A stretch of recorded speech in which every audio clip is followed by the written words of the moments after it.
who's looking to wholesale? Would the investor buy it or not buy it? Would we buy it or not buy it? Would a lender lend on it or not lend on it? Okay, so to make an investment decision, all these things have to happen, okay? 7 major buckets. Okay, here's bucket number 1. Price. Am I getting it at a good price?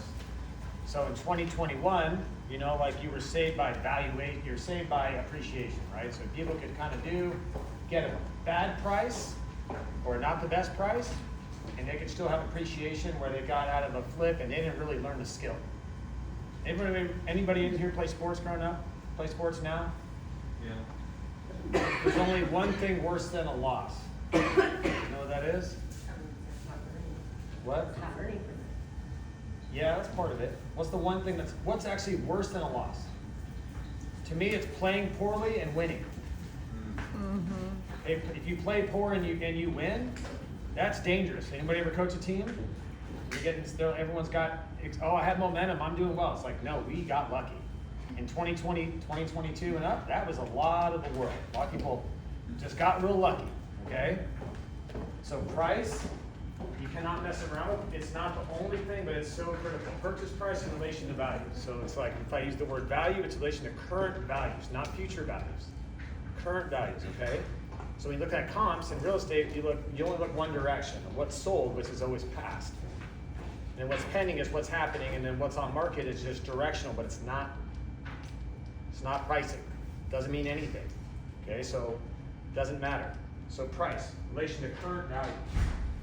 You used to make money when you bought, not that you don't anymore, but you make money surviving being wrong.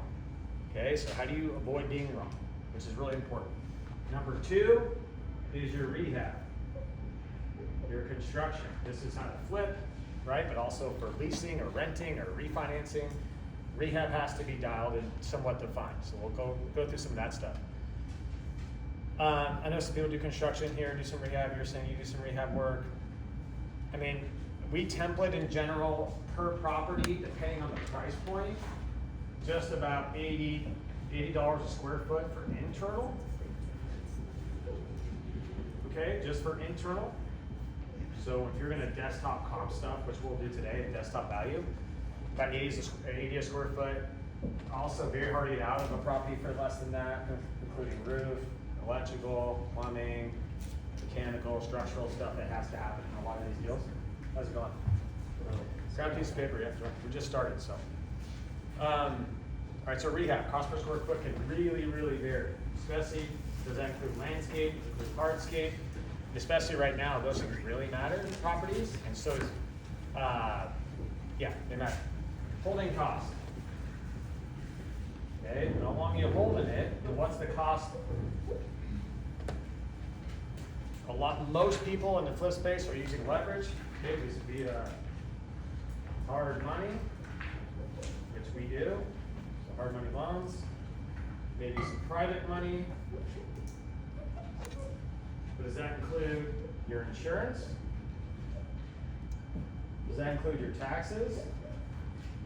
Does that include your supplemental taxes? Anybody know what supplemental taxes are?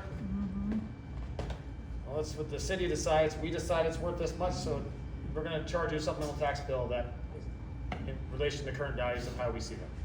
And that's a random bill a lot of times. Okay?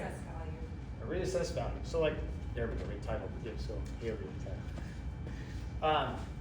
Is what the funny thing about property valuations, we have the word ARV, which I'll go through with you guys. Properties are valued multiple ways, right? An appraiser is going to value it different than an investor. Investor is going to value ARV, and the supplemental tax value of an assessed value is city value. So like most properties have been appraised somewhere around 9 to 12 times. They've been appraised a lot of different times. They're valued different ways different times. There's a lot of data, and everyone looks at it differently. All right, as an investor, you only got to look at it pretty black and white, which is really one way: do I profit or not? Okay, selling costs. What's my cost to sell? Anyone ever get a master's or anything like that, or a business and learn about cost or COGS or anything like that? Cost of goods sold. Real estate, obviously, it's pretty obvious. Selling costs. You have commissions and escrow and title costs, closing costs, right? Of course. What's my cost to sell? Do I have staging? Do I have all these other things part of this cost? So not only is it price, but my holding costs and my selling costs. 5 is your ARV. Most people, and most of the stuff that I've done and trained on and talked about, which comes to pricing properties, it's usually purchase price, rehab, and ARV. All these other things are kind of modeled out. These 3 are very important, but everything else eats into your margin. Okay, so the last one's profit margin. So what's expected that you want to make based off of all these other factors. All right, so a lot of people here, I like to buy at what percent?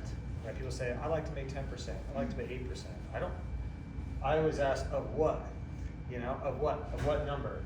We look at it as we want to make a certain percentage of ARV, okay, remodel values. Remodel value is $1 million, we want to make 10%, we say we want to make 100 grand.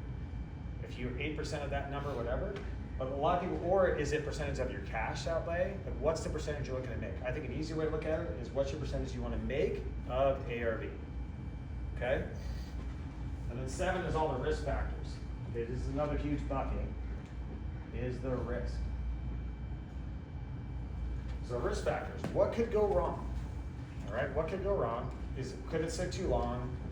Who's my buyer profile? Is there, I mean, there's more reasons why things will likely go wrong than why they're gonna go right. Okay? I'll tell you from experience, losing money on flips, making money on flips, breaking even on flips, that it was always the middle and that affected the deal. Even if I got it at a decent price, it's all this stuff that you're not thinking about that could happen. Okay? That makes it positive, negative, etc. So risk. I will say this in general. I get a napkin. Sorry. Should have thought of that. Here we go. Interactive.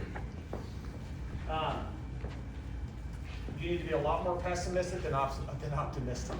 Okay? So if you're thinking about everything, you want to take a picture of this? Okay.